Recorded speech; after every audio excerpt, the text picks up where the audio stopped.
Un épisode 6 qui a fait réagir la majorité. Bienvenue dans une nouvelle vidéo où on va théoriser sur la suite de Power Book 3 Raising Kanan. D'ailleurs, à l'issue de cette vidéo, j'attends d'avoir vos théories en commentaire.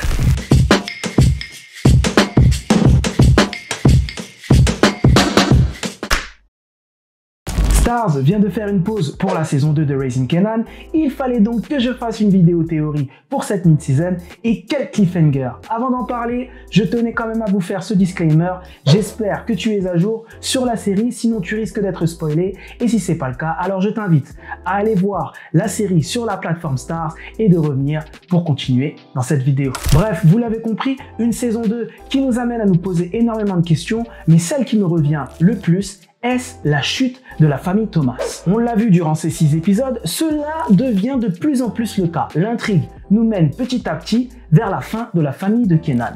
Commençons par la relation de Lou et de Raquel. On a vu au fur et à mesure qu'avancent les épisodes que leur entente ne tient que sur un fil. En effet, Lou souhaite percer dans le domaine de la musique, mais Rack ne l'entend pas de la même oreille. Elle s'était d'ailleurs mise en accord avec Crown pour le retirer de sa passion. C'est là qu'on a pu voir naître une faille entre ces deux personnages. Pour l'instant, la théorie la plus probable est que Lou finisse par trahir Raquel. J'aimais cette théorie pour donner du crédit à ce que j'énonce. Lors de la dernière scène de l'épisode 6, Crown Camacho perd la vie des mains de Lou dans leur studio. Quelles seront les répercussions de ce meurtre commis par ce dernier? Les conséquences semblent être irréversibles. J'ai fort à parier qu'il va se débarrasser du corps avec l'aide de Zissa comme alibi. D'ailleurs, entre les deux personnages, une sorte de love interest s'est installée et il est possible que Zissa protège Lou aveuglément par amour. Même si elle s'est faite recaler par ce dernier quand elle a tenté son rapprochement, le fait qu'elle se retrouve nez à nez devant la scène de meurtre de Crown n'est pas anodin. Quel impact aura ce meurtre dans la relation compliquée qu'il y a déjà entre Lou et Raquel? Je théorise, mais j'imagine que ce énième meurtre qui survient dans la famille Thomas donnera lieu à de nouveaux soupçons tournés vers eux. Raquel n'était pas partisan de Crown, mais elle a quand même essayé de se servir de ce personnage pour stopper Lou dans ses activités qui n'ont rien à voir avec son business. Bref, j'imagine qu'une enquête peut s'ouvrir sur ce meurtre et possiblement amener de la lumière non voulue sur la famille Thomas. Encore un autre point qui peut venir menacer les plans de Raquel et mener la famille à leur chute. On le sait tous, Raquel a une telle envie de réussir dans son domaine qu'elle est prête à sacrifier toutes les personnes qui se mettraient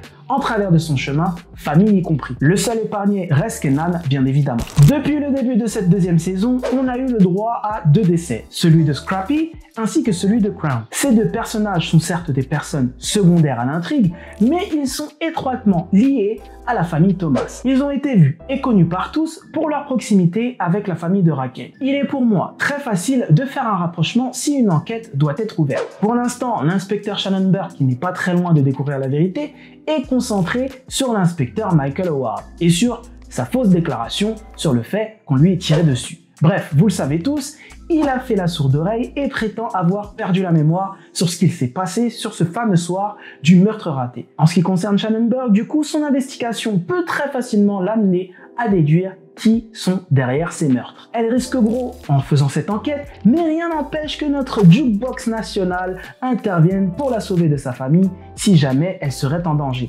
Possible que cette théorie prenne vie dans les prochains épisodes de cette saison ou dans la saison 3, récemment confirmée.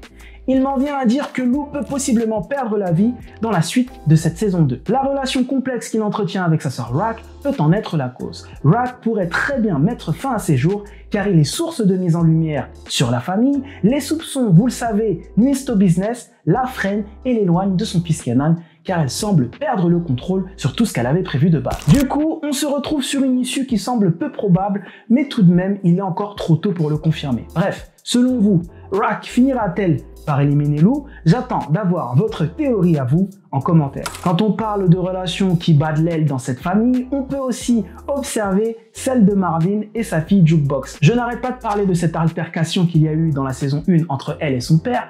On y voit les conséquences dans cette saison 2. Marvin regrette son geste spontané et aveuglé par la colère, même s'il est en pleine rédemption avec l'aide de René Timmons.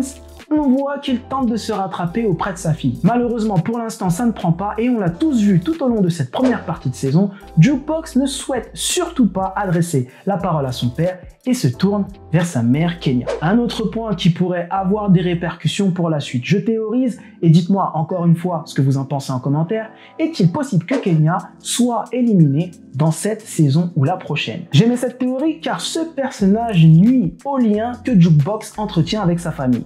En effet, elle est source d'une détérioration qui se voit de plus en plus causée par ce rapprochement. Je vois tout de même mal Marvin l'éliminer, mais Raquel peut être le personnage idéal pour le faire. J'aimais cette hypothèse car elle est la seule à comprendre ce qu'il se passe de l'extérieur.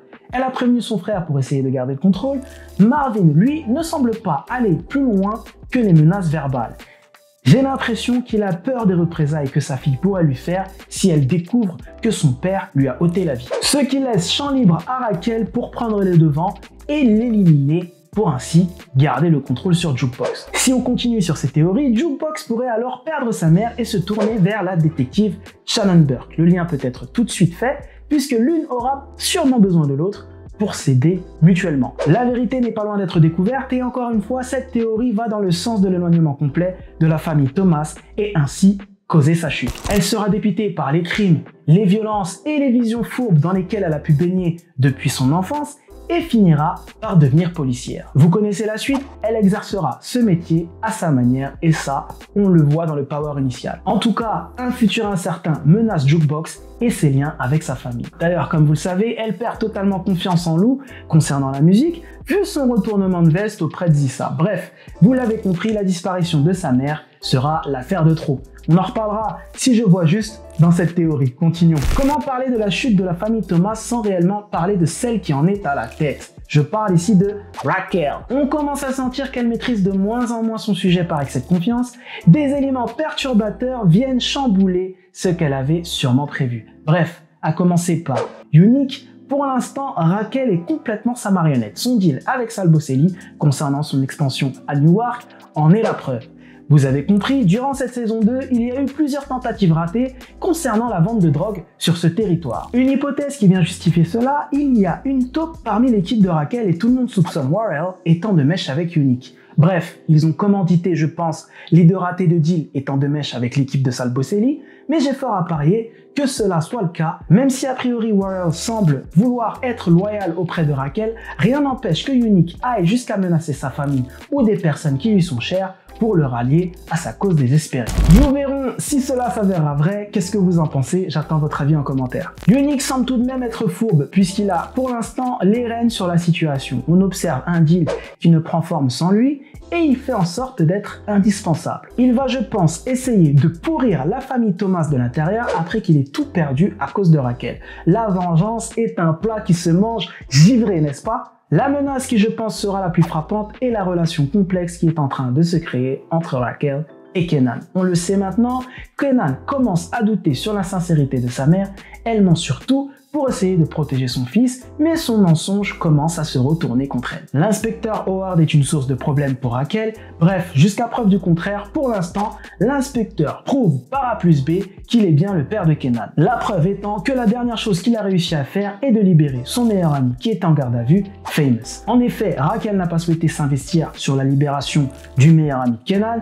Tout naturellement, il s'est donc tourné vers une personne tierce et qui de mieux placé pour le faire que l'inspecteur Malcolm Howard. Vous l'avez compris, un sentiment de trahison s'est fait sentir dans la tête de Kenan et il est encore sous l'emprise de sa naïve mère, même si je pense qu'il est question de quelques épisodes pour voir Kenan voler de ses propres ailes. D'ailleurs, on voit dans l'épisode 6 qu'il est à présent rentré dans la sombritude. Je pense que vous avez vu ma réaction lorsque j'ai réagi à l'épisode 6. En effet, on commence à retrouver petit à petit le Kenan du power initial. La violence qui a été infligée à Freddy pour récupérer l'argent qui lui a été confié, je pense que ça a mis tout le monde d'accord.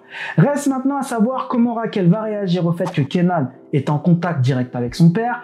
Personnellement, je m'attendais à des répercussions sur cette histoire lorsque Raquel a vu Kenan rentrer dans l'appartement d'Howard à la fin de l'épisode 5, mais rien n'a été dévoilé lors du dernier épisode. Je théorise encore une fois, mais je pense que ce fameux Breeze que tout le monde attend n'est pas si loin. Le manque de repères commence à se ressentir de la part de Kenan dans la série et cela l'expose à se tourner vers quelqu'un d'influent à l'avenir. Bref, Vous l'avez compris, la famille Thomas est grandement menacée pour la suite de cette saison 2. On va pas tarder à voir leur chute et ça va faire mal. Rien ne va plus entre Lou, Raquel et Marvin et leurs enfants se tournent vers leur père ou leur mère. Bref, c'est un bordel pas possible. J'attends d'avoir votre avis sur ce sujet en commentaire et d'ailleurs je vais vous poser une question. À votre avis, pourquoi Kenan a le nom de famille Stark au lieu de Thomas dans le power initial? Je théorise, mais je pense qu'il finira par se destituer complètement de la famille Thomas pour se créer une nouvelle identité. J'attends d'avoir votre avis sur cette question en commentaire. D'ailleurs, pour ceux qui souhaitent revivre ma réaction de l'épisode 6, n'hésitez pas à cliquer sur cette vidéo. En attendant, prenez soin de vous et n'hésitez pas à partager, à liker ou à vous abonner. Ça fait toujours plaisir. Et nous, on se dit à la semaine prochaine. Dites aux personnes qui vous sont chères que vous les aimez. À bientôt. Peace.